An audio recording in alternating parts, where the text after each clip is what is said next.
اعوذ باللہ من الشیطان الرجیم بسم اللہ الرحمن الرحیم۔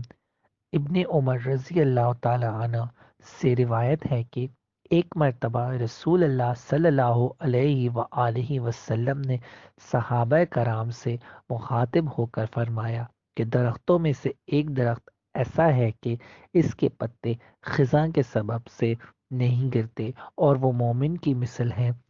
فد سونی ماہی تو مجھ سے بیان کرو وہ کون سا درخت ہے، تو لوگ جنگلی درختوں کے خیال میں پڑ گئے۔ عبداللہ بن عمر کہتے ہیں کہ میرے خیال میں آ گیا کہ وہ کھجور کا درخت ہے، مگر بزرگوں کے سامنے پیش قدمی کرنے سے شرم آ گیا۔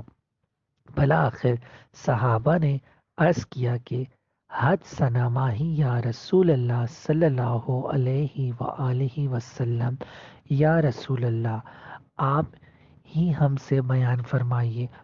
تو آپ نے فرمایا کہ وہ کھجور کا درخت ہے۔ صحیح بخاری حدیث نمبر 61۔